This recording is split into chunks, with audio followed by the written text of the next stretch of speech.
I've been writing this book, and it's sort of painfully true stories from my life. And so I've been calling some people who I grew up with to kind of verify some of the stories. And I called this girl who I had a big crush on in 7th grade named Lisa Bizzetti. And she was way out of my league, but I could make her laugh. She had to talk to me on the phone every night, thanks to alphabetical order, to talk about homework. And one time I said something that made her laugh. And I was like, this is good. Like, I got to do that more. And then one time I said something that made her laugh, and she was laughing so hard, and she goes, Mike, you gotta stop.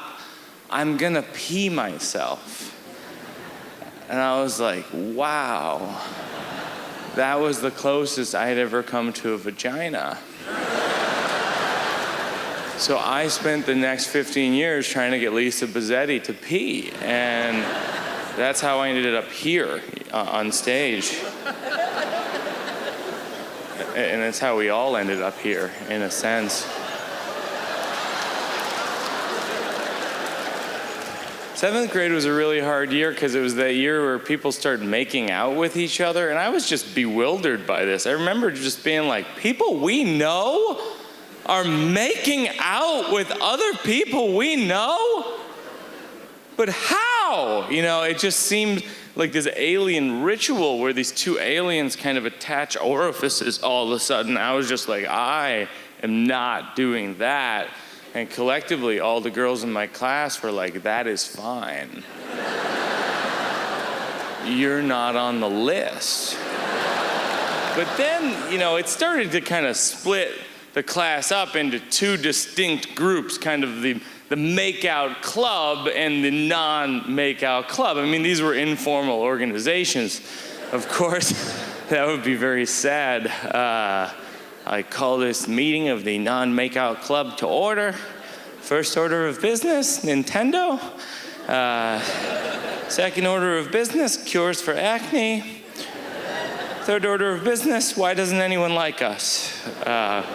Meeting adjourned. It was a tough group to be a part of because our numbers were dwindling and we were losing good guys by the day. And I feared that soon I would be the lone member of the non-Makeout Club. And so I was like, I got to get into the Makeout Club. But I didn't have any real candidates, Like, I had a big crush on Lisa Bizzetti. And so one time I built up the courage to ask her to go to the carnival with me. And she said yes. And I was really excited. In my mind, I had this fantasy, it'll be like in a romantic comedy montage, we'll go to the thing, and then I'll win her a giant stuffed bear, and we'll go on some rides, and then we'll make out, and it'll take like a minute and a half, And we went to the carnival. We went on a ride called the Scrambler. I don't know if you have the Scrambler here in Canada. I imagine you do. It travels on a truck. It's a very mobile scrambling unit. The premise is that you sit on a two-person pod with the person you're in love with, and then that pod goes in a circle, which is part of an even larger circle, which is part of an even grander circle. As I understand it, it was originally designed as a medical device for constipated patients. It was called the Shitzer Pantserator, and it was very successful, and then it was co-opted by the Carnival Workers of America, QOA, I don't know if you're familiar, and they said, we like it, but we feel like the name is something of a turnoff. And then one guy goes, what about the I think I'm gonna diarator? And they're like, that's good, because it gets across the essence of how you feel when you're on the machine, plus it has the added wordplay with diarrhea, which is a nice homage to the original intention of the machine. But we still feel like the name is something of a turnoff. And then one guy goes, what about the Scrambler? And they're like, nailed it, but who is gonna be in charge of this dangerous piece of equipment? And this one guy goes, well, I have a nephew who's 16 years old and smokes pot 24 hours a day. I feel like he might be available. And they're like, he sounds amazing. We don't even need to interview him. He sounds completely qualified. And so I sit down on the Scrambler, and I know from the moment they put the bar seatbelt down that I am gonna throw up for sure. The bar seatbelt is not a very reassuring piece of safety equipment. That's not a Ralph Nader approved item. That's never saved anyone's life. I think the only thing it's ever done is, in a scrambler accident, it's just kind of held someone's esophagus down to the pavement, making sure that they are dead and that they cannot talk about the scrambler accident. But I'm still hopeful, I'm like, Lisa's snuggling up to me, and I'm thinking, this is where it's all gonna happen, this is very special.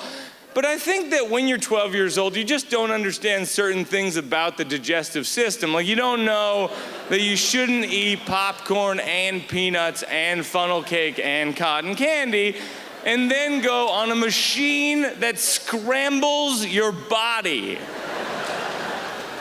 Cotton candy being the most insane of these items. It's basically like saying, we're gonna take sugar, which everyone knows is bad, but then we'll dress it up like insulation. And I'm like, I'm not sure what the selling point is there. Is it the sugar or the insulation? I'm like, we already sold it. So I know they put the bar seat belt down, I'm gonna throw up. And I even say to the 16-year-old stoner, I'm like, hey, actually, and then he was gone. Apparently, he doesn't enjoy the second halves of sentences. And so then I'm scrambling, and I'm thinking, I need to come up with a plan of some kind. And my first plan was that I just wouldn't look at Lisa, and I wouldn't look at any other people. So I'm like, don't look at Lisa, don't look at any other people. Don't look at Lisa, don't look at any other people. I need a new plan. And the new plan was that I needed to tell the scrambler operator that he needed to stop the ride. But the mathematics of the scrambler are such that the window of opportunity in which one can communicate with the scrambler operator is a very limited window. So I'm like, I gotta tell the guy to stop the ride. I gotta tell the guy to stop the ride. I gotta tell the guy to stop the ride. Please stop the ride, and then I'm back. The third time I said, please stop the, and then I started throwing up. And it was not unlike an oscillating lawn sprinkler.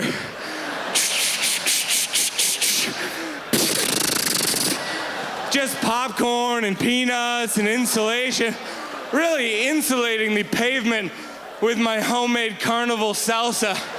And I did not look at Lisa, but I'm pretty sure she was staring at me. And we did not make out. I did not lose my mouth virginity that evening, but I called Lisa, like as an adult and everything. And I'm telling her this story, and she's laughing, and it's really exciting to have this moment where we're laughing. And I'm not sure, but I'd like to think that she peed herself. Thanks, Montreal.